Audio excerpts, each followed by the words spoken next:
ಕೇರಳದಲ್ಲಿ ಯುಡಿಎಫ್ ಸರ್ಕಾರ ಅಧಿಕಾರಕ್ಕೆ ಬರ್ತಿದ್ದ ಹಾಗೆಯೇ ಮುಖ್ಯಮಂತ್ರಿಯಾಗಿ ಅಧಿಕಾರದ ಗದ್ದುಗೆ ಏರಿದ ವಿ.ಡಿ. ಸತೀಶನ್ ಗುರುವಾಯೂರಪ್ಪನ ಮೊರೆ ಹೋಗಿದ್ದಾರೆ.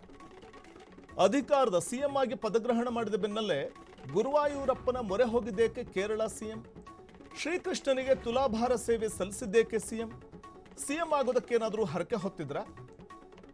ಗುರುವಾಯೂರು ದೇವಸ್ಥಾನದಲ್ಲಿ ಮುಖ್ಯಮಂತ್ರಿಗಳು ತುಲಾಭಾರ ನಡೆಸಿದ್ದಾರೆ ವಿ.ಡಿ. ಸತೀಶನ್ ಅವರು. ಅಧಿಕಾರ ವಹಿಸಿಕೊಂಡ ಬೆನ್ನಲ್ಲೇ ದೇವರ ಮೊರೆ ಹೋಗಿದ್ದಾರೆ ವಿ.ಡಿ. ಸತೀಶನ್. ಗುರುವಾಯೂರಪ್ಪನ ಮೊರೆ ಹೋಗಿದ್ದು ಕುತೂಹಲ ಕಡಿಮೆ ಮಾಡಿಕೊಡ್ತಾ ಇದೆ. ಅಂದ್ರೆ ಶ್ರೀಕೃಷ್ಣನಿಗೆ ತುಲಾಭಾರ ಸೇವೆಯನ್ನು ಸಲ್ಲಿಸ್ತೇನೆ ನಾನು ಮುಖ್ಯಮಂತ್ರಿ ಆದರೆ ಅಂತ ಏನಾದರೂ ಹರಕೆ ಹೊತ್ತಿದ್ರ ವಿ.ಡಿ. ಸತೀಶನ್. ಹಾಗಾಗಿ ಹರಕೆ ತೀರಿಸೋದಕ್ಕೆ ಗುರುವಾಯೂರಪ್ಪನ ದೇವಸ್ಥಾನಕ್ಕೆ ಹೋಗಿ ಮುಖ್ಯಮಂತ್ರಿಗಳು ತುಲಾಭಾರದಲ್ಲಿ ಪಾಲ್ಗೊಂಡ್ರ, ಇದು ಸದ್ಯಕ್ಕೆ ಚರ್ಚೆ ಆಗ್ತಾ ಇದೆ. ದೇವಸ್ಥಾನಕ್ಕೆ ಹೋಗೋದ್ರಲ್ಲಿ ಅದರಲ್ಲಿ ವಿಶೇಷ ಏನು ಅಂತ ಕೇಳಬಹುದು. ಅವರು ಹೋಗಿದ್ರಲ್ಲಿ ವಿಶೇಷ ಏನೂ ಇಲ್ಲ, ಹೋಗುವಂಥದ್ರಲ್ಲಿ ತಪ್ಪೇನೂ ಇಲ್ಲ.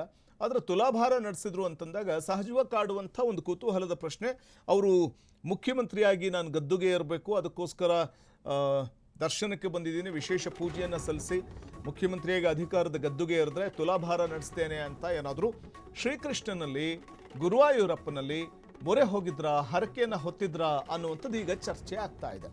ಕೇರಳದ ಪ್ರಸಿದ್ಧವಾದಂಥ ದೇವಸ್ಥಾನ ಗುರುವಾಯೂರು ಶ್ರೀಕೃಷ್ಣ ದೇವಸ್ಥಾನ. ಇದು ದೇವರ ನಾಡು ಅಂತ ಕರೆಸಿಕೊಳ್ಳುವಂಥ ಕೇರಳಂನಲ್ಲಿ ಅವರು ಇದೀಗ ದೇವರ ಮೊರೆ ಹೋಗಿದ್ದು ನೋಡಿ. ಮಲಯಾಳಂ ಮಾಸದ 1ನೇ ತಾರೀಕಿನಂದು ಭೇಟಿ ನೀಡುತ್ತಿದ್ದರು ವಿ.ಡಿ. ಸತೀಶನ್. ಕೊಲ್ಲೂರು ಮೂಕಾಂಬಿಕೆಯ ಪರಮ ಭಕ್ತರು ಕೂಡ ಹೌದು. ಇನ್ನು ಮತ್ತೊಂದು ಕಡೆ ಮಾಜಿ ಸಿಎಂ ಕರುಣಾಕರನ್ ಹಾದಿಯನ್ನ ವಿ.ಡಿ. ಸತೀಶನ್ ಕೂಡ ಅನುಸರಿಸಿದ್ರ ಅನ್ನುವಂಥದ್ದು ಸದ್ಯಕ್ಕೆ ಕಾಡ್ತಿರುವಂತಹ ಒಂದು ಪ್ರಶ್ನೆ. ಯಾಕಂದ್ರೆ ಇತ್ತೀಚೆಗಷ್ಟೇ ಅಧಿಕಾರ ವಹಿಸಿಕೊಂಡಿರುವ ವಿ.ಡಿ. ಸತೀಶನ್ ಅವರು ಕೇರಳದ ಪ್ರಸಿದ್ಧ ಗುರುವಾಯೂರು ಶ್ರೀಕೃಷ್ಣ ದೇವಸ್ಥಾನದಲ್ಲಿ ಕದಳಿ ಬಾಳೆಹಣ್ಣಿನಲ್ಲಿ ತುಲಾಭಾರವನ್ನು ನಡೆಸಿದ್ದಾರೆ. ಇಲ್ಲಿನ ಬಹಳ ವಿಶೇಷವಾದ ಸೇವೆ ಇದು, ಕದಳಿ ಬಾಳೆಹಣ್ಣಿನ ಸೇವೆ. ನೀವು ಮುಗ್ವಾ ಕ್ಷೇತ್ರಕ್ಕೆ ಹೋದರೆ ಅಲ್ಲಿ ಸುಬ್ರಹ್ಮಣ್ಯ ಸ್ವಾಮಿ ದೇವಸ್ಥಾನದಲ್ಲೂ ಕೂಡ ಬಾಳೆಹಣ್ಣಿನ ಒಂದು ಸೇವೆಯನ್ನು ಸಲ್ಲಿಸುವಂಥದ್ದು ವಾಡಿಕೆ. ಅದು ಬಹಳ ಒಂದು ಪ್ರಸಿದ್ಧಿಯನ್ನು ಪಡ್ಕೊಂಡಿರುವಂಥದ್ದು. ನಾನು ಯಾಕೆ ಮುಗ್ವಾ ಕ್ಷೇತ್ರ ಹೇಳ್ತಿದ್ದೀನಿ ಅಂದರೆ, ಮುಗ್ವಾ ಕ್ಷೇತ್ರದಲ್ಲಿ ನಾರದ ಮುನಿಗಳು ಅಥವಾ ಮಹರ್ಷಿಗಳು, ನಾರದ ಮಹರ್ಷಿಗಳೇ ನೇರವಾಗಿ ಅಲ್ಲಿ ಸುಬ್ರಹ್ಮಣ್ಯ ಸ್ವಾಮಿಯನ್ನು ಪ್ರತಿಷ್ಠಾಪನೆ ಮಾಡಿದ್ರು ಮುಗ್ವಾ ಕ್ಷೇತ್ರದಲ್ಲಿ ಅನ್ನುವಂಥ ಒಂದು ಪ್ರತೀತಿ ಇದೆ. ಅಲ್ಲಿ ಬಾಳೆಹಣ್ಣಿನ ಸೇವೆ ಸಲ್ಲಿಸ್ತಾರೆ, ಗೊನೆ ಸಮೇತ ತೆಗೆದುಕೊಂಡು ಹೋಗಿ. ಸೊ ಅದೇ ರೀತಿ ಇಲ್ಲಿಯೂ ಕೂಡ ಬಾಳೆಹಣ್ಣಿನ ಸೇವೆಯನ್ನು ಶ್ರೀಕೃಷ್ಣನಿಗೆ ಸಮರ್ಪಿಸುವಂಥದ್ದು ವಾಡಿಕೆ. ಸೊ ಕದಳಿ ಬಾಳೆಹಣ್ಣಿನ ಸೇವನೆ ಅಥವಾ ಆ ಒಂದು ಸೇವನೆ ಮಾಡುವಂಥದ್ದು ಭಕ್ತರು, ಅದರ ಜೊತೆಗೆ ದೇವರಿಗೆ ಸಮರ್ಪಣೆ ಮಾಡುವಂಥದ್ದು, ಕದಳಿ ಬಾಳೆಹಣ್ಣಿನಲ್ಲಿ ತುಲಾಭಾರ ಮಾಡುವಂಥದ್ದು ಬಹಳ ವಿಶೇಷ ಶ್ರೀಕೃಷ್ಣನಿಗೆ.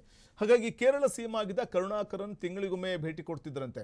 ಅದನ್ನೇ ಪಾಲನೆ ಮಾಡಿದಂತಿದೆ ವಿ.ಡಿ. ಸತೀಶನ್ ಅವರು. ವಿ.ಡಿ. ಸತೀಶನ್ ಕೊಲ್ಲೂರು ಮೂಕಾಂಬಿಕೆಯ ಪರಮ ಭಕ್ತರೂ ಹೌದು, ಮತ್ತು ಶ್ರೀಕೃಷ್ಣನ ಪರಮ ಭಕ್ತರೂ ಹೌದು. ಚುನಾವಣೆಯ ಸಂದರ್ಭದಲ್ಲೂ ಕೊಲ್ಲೂರಿಗೆ ಭೇಟಿ ನೀಡಿದ್ರು ವಿ.ಡಿ. ಸತೀಶನ್ ಅನ್ನುವಂಥದ್ದನ್ನು ನಾವು ಗಮನಿಸಬೇಕಾಗುತ್ತೆ.